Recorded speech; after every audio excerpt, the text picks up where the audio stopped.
Here's a nice polka for you. This one by Slavko Ausnik from Slovenia. Auf der Autobahn, which translated means on the freeway.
This is the Sword boulder, one of the most classic highball boulders in Leavenworth, featuring routes such as the Sword,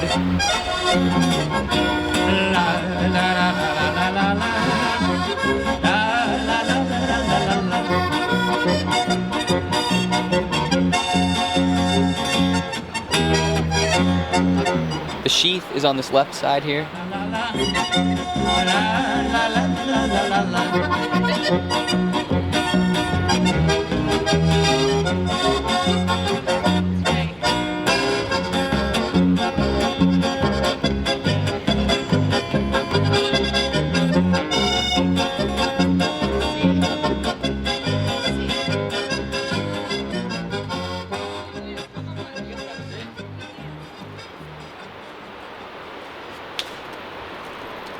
Oh, Jesus Christ, hey, buddy.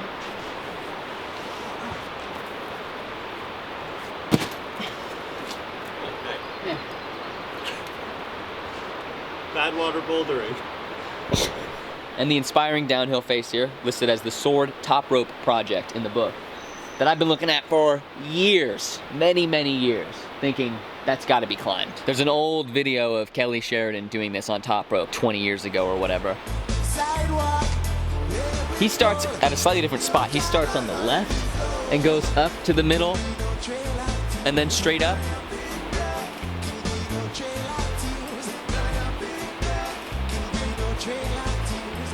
When I came out here, I didn't have a book.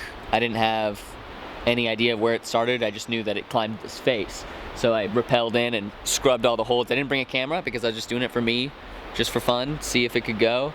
When I was cleaning it, I saw like some options for cool climbing up the right side, and it kind of looked like a little straighter of a line. Plus you get into that crack sooner. So I thought that was my vision. I don't know. It doesn't really make a difference too much. The business is up top. The crux is like the last few moves.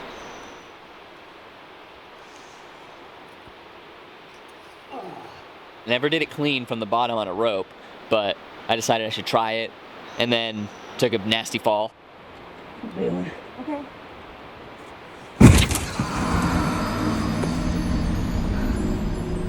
And then I decided I'd come back with Kyle and the camera, and Kyle could film me climbing it, so thanks.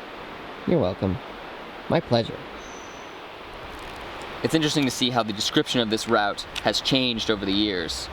This is the old book, Central Washington Bouldering from 2007. The Sword Top Rope, 513. The tall downhill face of the Sword boulder sports an extremely thin top rope route.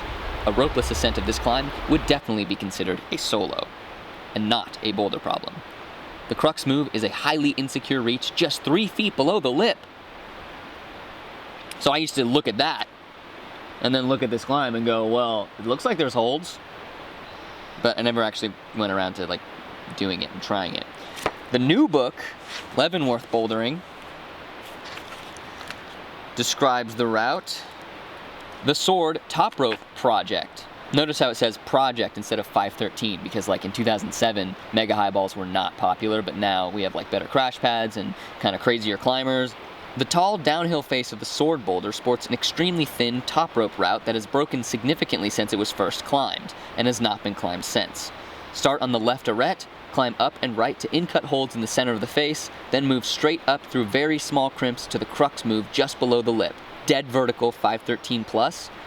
A ropeless ascent of this climb is almost inconceivable. Almost. Notice how in this one it said, can't do it, it's a free solo. In this one it said, you might be able to do it. And I definitely conceived it. It also said it's broken significantly, and it was a little crumbly when I was brushing it too and cleaning it. Like, there were definitely little grains popping off, but I climbed it enough times, like did the moves enough times until like I trusted all the holds. So in this book it says start on the left arête, but I didn't have the book when I was brushing it and envisioning it, so I didn't start on the left arête, I started on the right. From this left hand crimp and this right hand undercling here, and then I used that undercling out there, this really good crimp, and then go right into like this seam slash crack lie back as soon as possible, right where it starts, and then straight up. This is cool because this climbs holds that you can't otherwise climb, whereas that's the start for the sheath. So I thought, you know, that's its own line and this is its own line, and that's kind of how I envisioned it, but doesn't matter. Climb however you want to climb, whatever fulfills you.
sick.